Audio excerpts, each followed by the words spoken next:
November 27th, 1993. The Black Friday Incident. The early stages of production on the film Toy Story were a complete nightmare. The production was in sort of development hell until the infamous Black Friday incident. Disney harassed the then new animation studio, Pixar, constantly. They were to produce and release the film, and they wanted results as quickly as possible.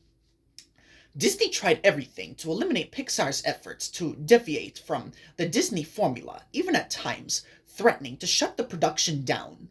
Disney sent notes on revisions that they thought would improve the film. They insisted through their notes, which all read, "Edge. The film needs more edge."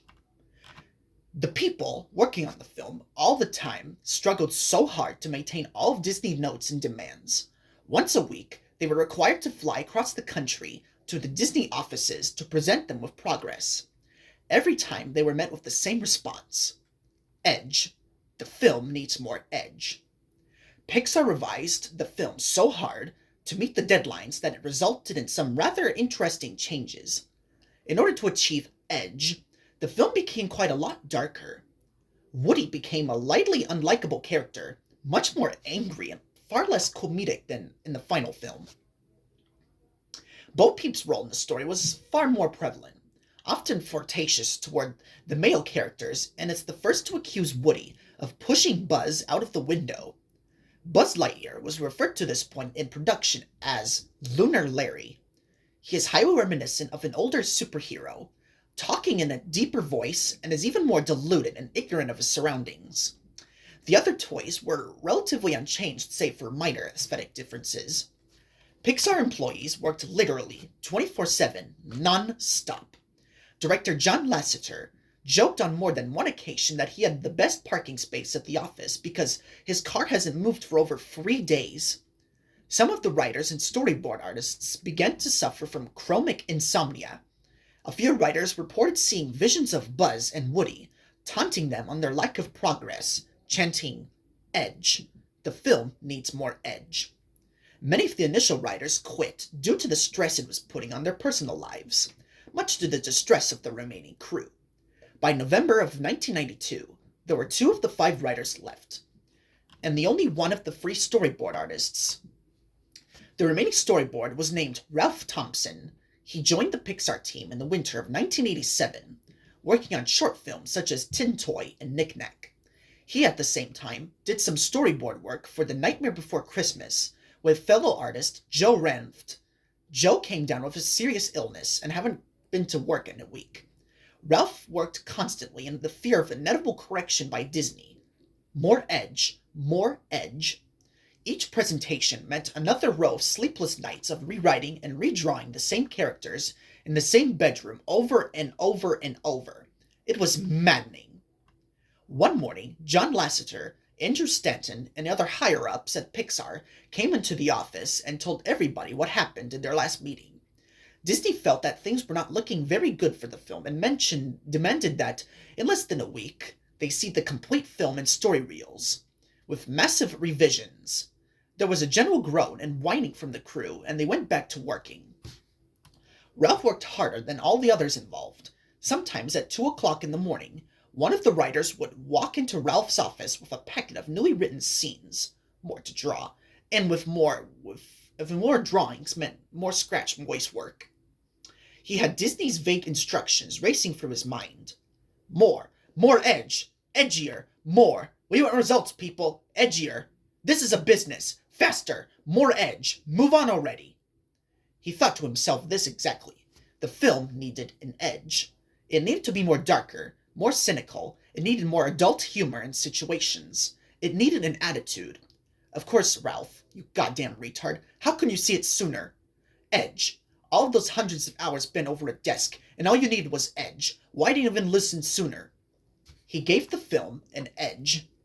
The story reels were flown over with the main crew to the head offices at Disney. The date was November 27th, 1992, Black Friday. The film was brought into the Disney screening room. The reel was about 48.5 minutes long. The movie started out as a Western-style shootout between Woody and Andy, resulting in Andy being shot down. It is revealed that this was just a game played inside of Andy's mind. The film continued on little problems for about the first 20 minutes or so, through several gags seemed off with the overall tone of the film. For example, Mr. Potato Head would pull one of his eyes out and kick them under Bo Peep's dress for a look-see. There were several scenes of Woody yelling at the toys to stop caring about Larry and to pay attention to him, culminating in insults and minor acts of violence. The scene comes with where Andy can only take one toy to Pizza Planet, and Woody pushes Buzz out of the window. Woody offers to shake hands with Larry, only to throw him out of the window. There is a stock smashing noise. The other toys are shocked and antagonize Woody for what he has done. Woody shows little remorse and screams at Slinky Dog to make the toys stop harassing him. And after much yelling, one of the Green Army men saying the word "God damn." The toys grab Woody and toss him out of the window as well. He falls onto the ground with a low thump. Cheering is heard from the interior of the house. The quality of the storyboards became much less refined and almost like chicken scratch. Woody gets up and sees Larry, Buzz's body shattered on impact. His arms and legs were broken off and located only a few inches away. There was a huge crack down the middle of the chest, revealing a mess of buttons and wires inside. He gave off sort of electrical twitch motion in his head. His eyes looked as they were about to pop out of their plastic sockets. The twitching stops after a few moments, and Woody looks in fear as what he has done to Buzz and runs off. There's a jump cut to the scene where two get stuck in a claw machine. The storyboard art back to a normal level of quality. The machine is filled with sunglasses wearing pizzas, as opposed to the aliens in the finished movie. Buzz is completely unharmed and intact. The scene is almost verbatim to the final film. Sid, the main antagonist in control of the claw, is wearing a yellow t-shirt and is smoking 3 cigarettes at once. The claw grabs Woody and Buzz, putting them in the clutches of Sid. There is another jump cut, once again returning to the chicken scratch style of artwork. The scene is inside of Sid's room. Woody looks around in the room of fear. He tiptoes around the room and collapses after seeing one of Sid's mutant toys. The reel now shows unrelated test animation of the characters running. A few seconds of Larry running in place, a few seconds of Woody running, and nearly a minute of the two running together. The footage is distorted and Spanish text is present on the screen. It looked like clay that got life. There is now a shot of Woody standing in front of the black background and the trademark Pixar ball is rolling around the distance. The animation now in the traditional animation style of a typical 2D Disney film. Woody's completely naked, with anatomically correct features, and stares directly into the camera. His flesh begins to rot away with the exception of his eyes, which remain intact. Woody begins to moan in a low voice. What remains of his lips curl into a smile, bits of flesh peeling off as this happens. He lifts up his decomposing arm manually and waves into the camera. His fingers dig into his eyes. Dark blood oozes out of their sockets. Woody begins to scream and growl. "Don't you want it? Don't you want it? Don't you love it?" He digs so deep to rip the entire top half of his head off. Woody gives a sigh of relief and begins eating the flesh off the skull before tossing it aside.